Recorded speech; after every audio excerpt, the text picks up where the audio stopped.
Well, markets certainly today fought to recover after the biggest drop we've seen in the S&P since 2011. But Dr. Doom believes the correction has much further to go. We're talking, of course, about Marc Faber of the Gloom, Boom, and Doom Report. He's joining us live from Zurich. Mark, always a pleasure to see you. We saw such downside over the last couple of days. Do you see that continuing for the equity market right now? Is there going to be more problems ahead?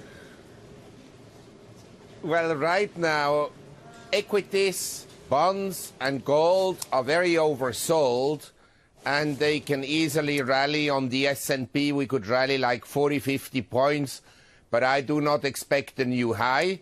And just in case a new high would be achieved in the next 2 months or so, it would not be confirmed by the majority of shares. In other words, very few stocks would lead the advance.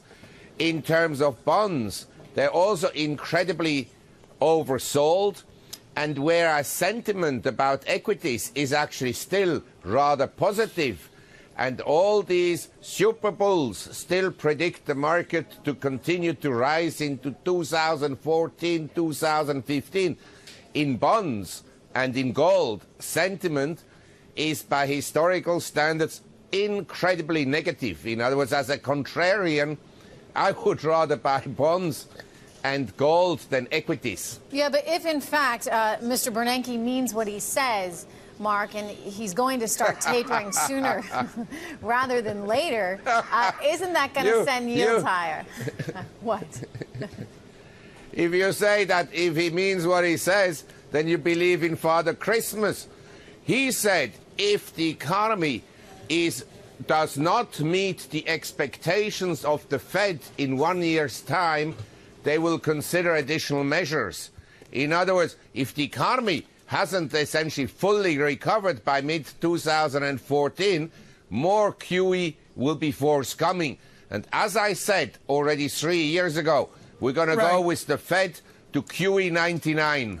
Mark, you are in Zurich. You've seen Switzerland buffeted by Europe, buffeted by what we've seen in America.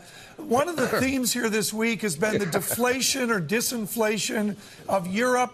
We see very low inflation in the United States. As you invest forward, long on gold, long on bonds, are you doing that with a backdrop of no inflation?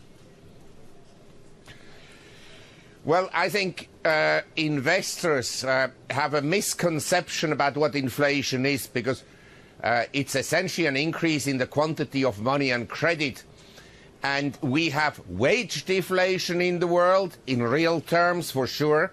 In other words, real wages are going down and the cost of living everywhere are going up.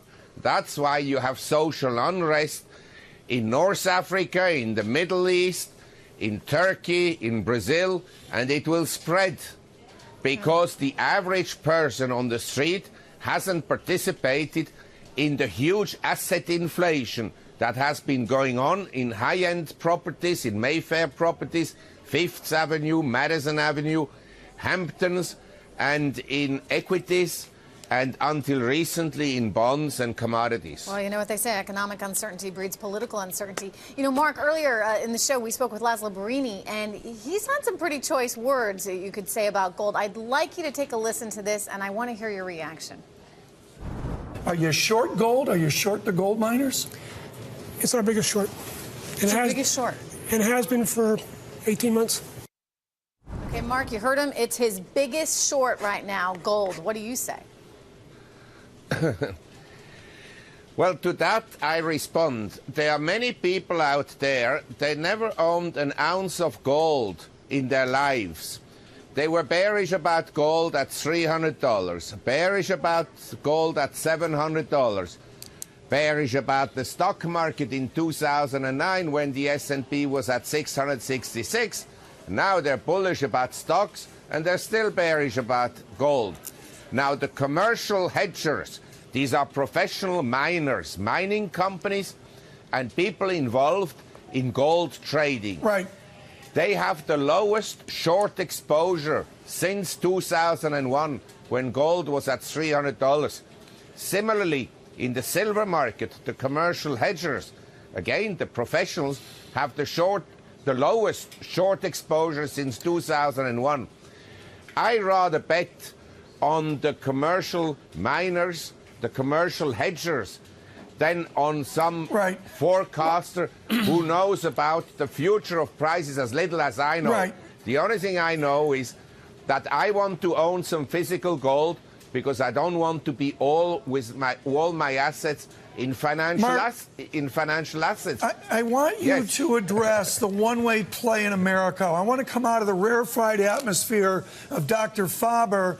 America has bought dividends and rising dividends. They're buying blue chip or good quality stocks, and they're going to hold them, and they're going to get dividend growth. That's a consensus play right now. What's wrong with that consensus play? Well, first of all, I believe that today we are talking about the global economy. The U.S. stock market has just about outperformed any other market around the world in the last 6 months to 12 months. We have big trouble coming into emerging economies. The emerging economies are not performing well. There's no growth at the present time.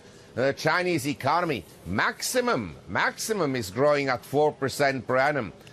And we have multinationals in the S&P. Their growth and global growth came in the last 4 years from the recovery in the emerging world. If the emerging world doesn't grow, the global economy will not perform well, and corporate profits, as we just saw today from Oracle, will disappoint, and stocks won't be the best investment in the world. What is that? You said stocks won't be the best investment in the world? Will not be a very good investment. I think the market is on the high side. Corporate profits are inflated. And I think we could easily, from the recent high, May 22nd, at 1687 on the S&P, drop by 20 to 30%. Easily. Where do you see gold heading, Mark, by year end? Well, I think we will be higher by year end, but I'm not worried where we are. I have said that I buy gold regularly, and I just bought today at 1,300, and I will buy more at 1,200 and more at 1,100. So it sounds like you're telling us it's going down before it's going back up. No, I don't know. I'm not a prophet. I don't know exactly where the price will be on a month-by-month basis. But I want to have some wealth, some of my assets in physical gold, because I can see a lot of problems coming into the world, including expropriation through taxation or through regulation or even through revolution and social strife. Mark, thank you so much. Marc Faber, very late at night from Switzerland. Real quick, before we do good night, 10-year yield, where's it going to be? We're watching it. It creeped up to 2.5. Does it keep, where do you see it going? Well, actually, I am tempted to buy a 10-year Treasury at a yield of 2.5%. I think we will rebound in the Treasury market. In other words, yields will go down first. And if they go up further, it's going to kill the economy, including the housing market.